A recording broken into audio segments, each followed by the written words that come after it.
Bonjour ou rebonjour à vous qui nous suivez sur tv5monde.com, toujours avec Benjamin Vincent, fondateur de Watch TV. On parle de ces bracelets connectés qui peuvent nous suivre dans notre vie quotidienne, suivre le nombre de pas, suivre la qualité de notre sommeil. Est-ce que cette fonction-là, sur le sommeil, c'est utile? Est-ce que ça fonctionne? En tout cas, c'est l'une de celles dont parlent le plus ceux qui ont un bracelet connecté. C'est vrai que c'est une des fonctions les plus nouvelles ou les plus inattendues, on va dire, parce que finalement les capteurs qui sont dans le bracelet, même quand vous dormez, ils vont suivre vos mouvements la nuit.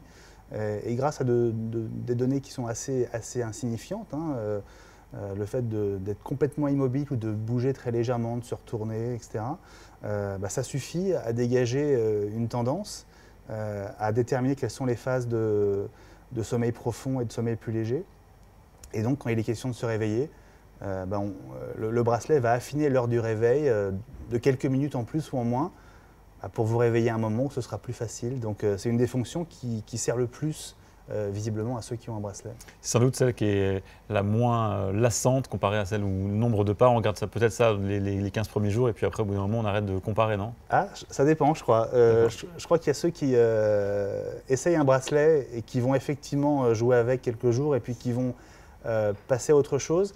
Je crois que vraiment le point déterminant, c'est de savoir si on partage ces données avec les gens autour de soi.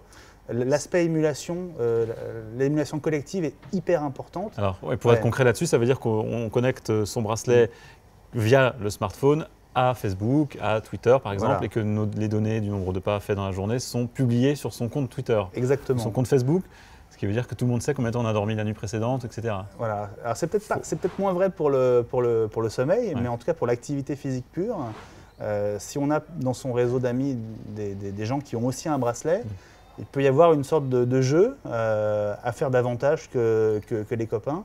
Et je pense qu'il y a deux tendances. Il y a ceux qui mettent un bracelet, qui s'en servent de manière solitaire, on va dire, et qui doivent s'enlacer assez vite. Et il y a ceux qui rentrent dans un jeu plus global, plus collectif, où les réseaux sociaux sont vraiment mis à contribution. Et c'est comme ça d'ailleurs qu'on reste, je ne vais pas dire accro, mais c'est bien ça le but. L'idée de l'acheter pour le laisser tomber au bout d'une semaine, c'est dommage.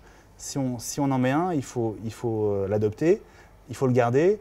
Et c'est par le biais de ce jeu de ping-pong des informations avec les gens qu'on connaît qu'on peut continuer à faire attention effectivement à son activité physique, monter les escaliers plutôt que prendre l'ascenseur. Si on a moyen si on a 2 stations de métro, les faire à pied plutôt que de prendre le métro. Voilà, c'est des petites choses, mais qui à la fin de la journée font qu'on fait 1000, 2000, 3000 pas de plus. Et on sait que grosso modo, si on fait 10 000 pas par jour, on est vraiment bien. Alors que la moyenne est plutôt autour de 7000 si on n'a pas de bracelet. Vous avez évoqué tout à l'heure la concurrence frontale des montres connectées qui débarquent maintenant en force et qui intègrent les mêmes fonctions. Ça veut dire qu'à terme, on peut imaginer voir disparaître les bracelets connectés. Alors, les bracelets en tant que tels, sans doute. Ce qui est sûr, c'est qu'ils donnent déjà tous l'heure. Mais ce n'est pas pour autant des montres. Et c'est peut-être ce qui fait que… Pas tous, certains n'ont pas d'écran en plus. Ah oui, c'est vrai, ceux qui n'ont pas d'écran ne donnent pas l'heure, mais ceux qui ont un écran donnent évidemment l'heure. Mais ça n'est pas des montres pour autant, ce ne sont pas des montres pour autant, et c'est ce qui fait que ça reste un accessoire qu'on met en plus et qui est presque un peu intrusif. L'idée de cacher toute la technologie des bracelets dans une montre, on fait d'une pierre deux coups, on ne s'alourdit pas un deuxième poignet, on a une montre qui est un objet vraiment utile et qui peut aussi être un objet de mode et de design, et puis cette montre devient intelligente, et c'est vrai que l'approche de Weezings avec l'activité, elle est vraiment intéressante parce qu'il y a ce côté très traditionnel de la montre suisse. Il y a toute l'intelligence qui est à l'intérieur de la montre connectée et du bracelet connecté. Et puis, ils ont réussi, en ne tombant pas dans le piège de l'écran digital, à résoudre le problème de l'autonomie, qui est quand même le problème numéro 1 des montres connectées. L'activité va tenir 1 an avec une pile, alors que les montres connectées de chez Samsung ou de chez Asus tiennent 1 jour sur une seule charge. Donc l'écart est énorme et je pense que Weezings a fait le bon choix.